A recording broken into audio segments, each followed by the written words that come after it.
Hi there, my name is Renad, and I'm the Assistant Director for Admission Recruitment, and that's my current role. I've been here for a little over a year now, so I really enjoyed my job. So, Great. my position. How did you decide to pursue a career in higher education?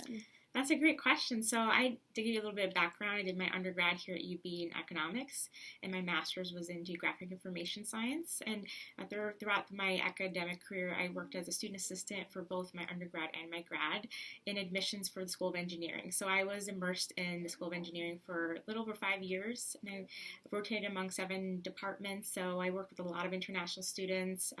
Really enjoyed that, connection with them and helping them with their application, any questions they had about their I-20 and the status of that that's something that kind of got me going to the interest of higher education. And then I also did a mentorship program with the International Student Scholars and Services Office, which allowed me to connect with 2 international students. So they matched me with a student from China and one from India.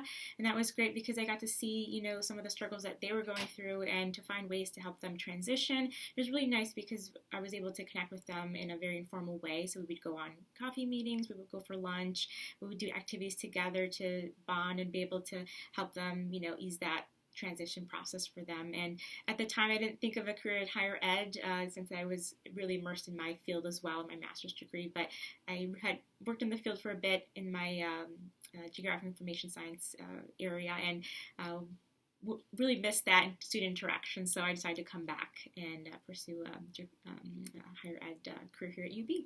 Perfect. Sounds like a great fit. Yes. So what is a typical day like for you here at GSE? That's a great question. So a lot of student interaction. So in my role, I do a lot of advising. So we have over 70 programs, both master's, advanced certificates, doctorals. And so I meet with students in person. I have phone advising. I do video conferencing meetings to help them narrow down a program of interest. If they're not sure what program they want to go into, I like to talk about where they see themselves career-wise because that helps me, narrow down their choice to help them figure out program of interest. We talk about the admission requirements. We talk about career paths. We have alumni ambassador program. I can connect them with a student that went through the program. So I like to work with them, and piece together their interests to help them figure out a program. So that's the majority of my work. And then the other half is the recruitment travel. So I do a lot of travel.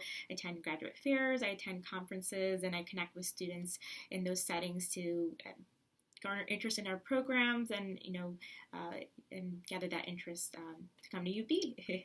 Always something to do. Yes. So in your role, you work with international students a lot, as you've said.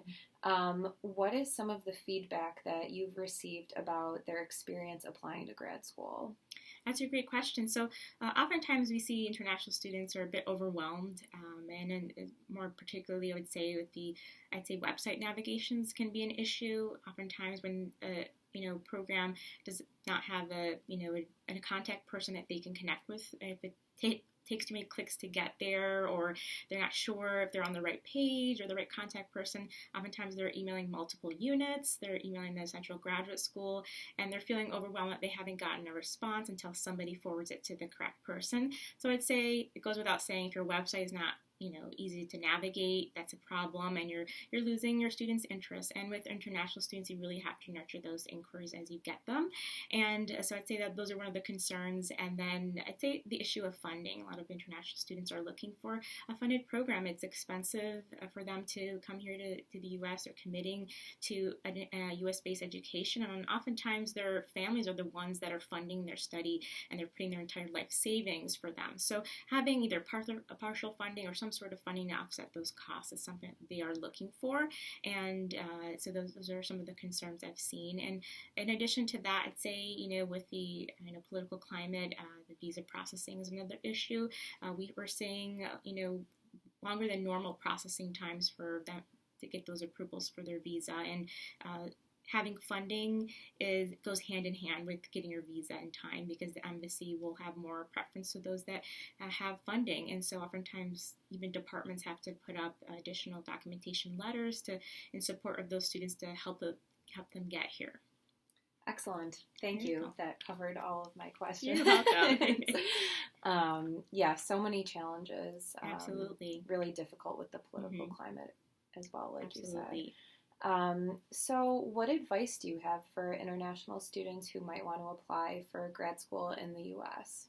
That's a great question. So before you even start applying to the program, I would definitely say connecting with the academic unit, go through the faculty pages, and see what the faculty are doing, what their specialties are, so to ensure that your research interest aligns with theirs and that, you aren't wasting your time with that. And I think that's a great way to connect with the faculty and, create that connection with them so that, you can make sure that you're interested in their program and that their research aligns with yours. And I'd also say each unit also has an alumni ambassador program, so connecting with alum that went through the program is a great way to see that if it's a good fit for you and if it leads to the correct career path that you want to go into. And so they're going to be your experts in terms of the career path. So, you can talk about their experience, what they felt about the program, and so those are ways to help you transition. And I would also say having a good connection with our International Student Scholars and Services Office. They're going to be your main resource in terms of immigration-related questions and help you transition to the university.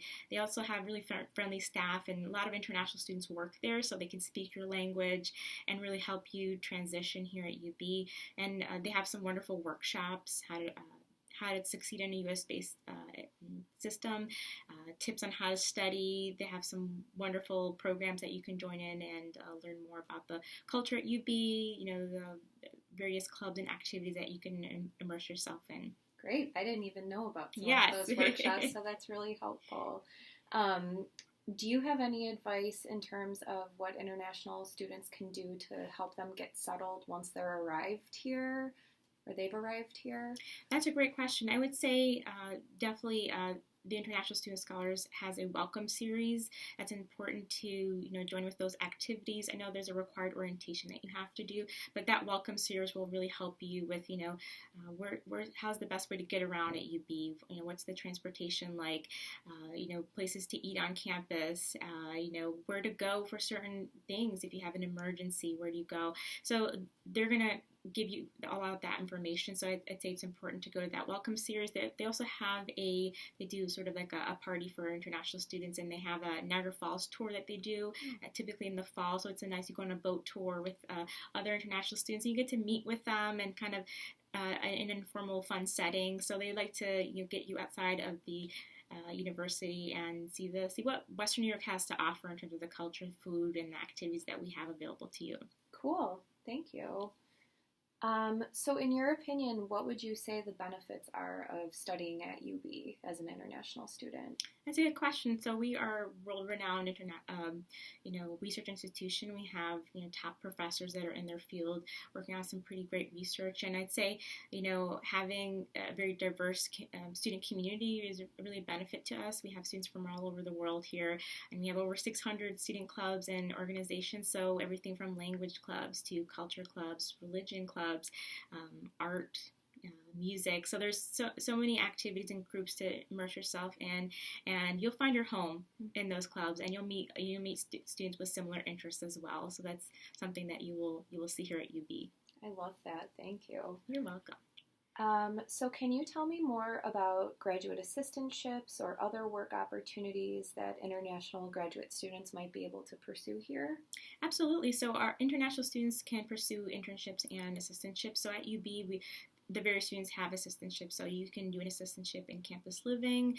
We have the Intercultural Diversity Center. There's the Writing Center. If you're one of the students that is interested in teaching, we have the Writing Center in our Early Childhood Research Center, where you can potentially do an assistantship there. There's also the Math Center if you're a student that's interested in math education, and various other units on campus have them. And what's nice about assistantships is that with the work that you do on campus, some may have tuition assistance included with that. So that's a nice perk. And then for something like campus living, if you work there, you can have like discounted housing. So there's some perks that comes along with that, and it's a really great experience to have if you're interested in higher education as well. Absolutely. Great. So I know you've touched upon the International Student Services Office, as well as some other areas that could be helpful. Is there anything else in terms of resources at UB that you'd like to add to that? Absolutely. We have the English Language Institute, and that's a really great resource for our international students that want to improve their English and their speaking. They actually have a chat room that you can do here on campus, and they have flexible hours. They have evening and part-time availability where you can connect with a domestic student that speaks fluent English and, practice your English pronunciation, and that's a really great way to practice your English, and that's a great resource for our international students, and definitely, utilizing the alumni ambassador programs that each unit has, and you can connect with them, and you can have that networking opportunity to learn about their experience and help you, with your path as well. Super helpful. Thank you. You're welcome. So now, bigger picture. From your perspective, I know you mentioned cost as a factor. Beyond cost, why do you think fewer international students are coming to the U.S. to study? That's a great question. I would say also, other than costs, just the time and effort it gets to having to apply, and just the visa processing can be very scrutinized for them. So they're feeling very hesitant to go forward with applying at times for different institutions, and then the application processing for them, if an institution hasn't supplied an I-20 yet and another institution has, they're more likely to go to that institution versus yours. So I think the admission processing is a big factor. Sometimes safety. Sometimes students, see something in the news and they lump the whole U.S. as a whole as a not-safe place. So I think the messaging that the university puts forward towards their safety, that they are welcomed here and that we do not tolerate violence or acts of hate. So those are some things that universities can do to really kind of help that concern. Definitely. Have you ever interacted with international students that were concerned that they might not feel safe here? I've had maybe one or two. I'd say very few students had that concern, but I think for the most part it's typically the funding issue, the visa processing, and like I said, so the funding and the visa processing tend to go hand in hand. So oftentimes they're reaching out to us or academic unions for partial funding because that does help with approvals with the embassies. Yeah. Okay, great. And so we've talked about having clear messaging about not tolerating acts of hate or anything like that. Do you have any other advice for colleges and universities in terms of attracting more international students? Absolutely. I'd say focusing on career placement. And, a lot of international students value a U.S.-based education because they believe that it will lead to the job placement and advancement in their home countries and here as well. So, they're coming here and then they're for their education and they're going back, and they really want that U.S.-based education to advance them career-wise. So I'd say, have those programs, provide that messaging, what kind of careers it leads to, because they want to know that it's going to lead to a career in that field. And I'd say also connecting them with top alum that have graduated from those programs to create that networking opportunity with them so that they can see, what path they took and if that's a good fit for them. But I say also focusing on internships that do lead to job placements, because international students can do internships as long as they're paid ones and they're through university. That's a great way to help them lead to job placement. So those are a few things I'd say would definitely be helpful. Yeah, that's really good advice. Thank you. You're welcome. Do you have anything else that you'd like to add? Absolutely. I'd say, for any international students that are interested in applying, just know that there are, staff in our admission offices that are willing to connect with you, and not just by email. Feel free to connect with us. We have Gmail. You can use Skype. I also give out my WhatsApp number to students that are interested in connecting with WhatsApp. And so we're more than willing to connect with you. The time difference is not a problem. We'll work with the time difference. Just know that, we're willing to help you, and we really want to see you get admission. Awesome. Thank you. You're welcome.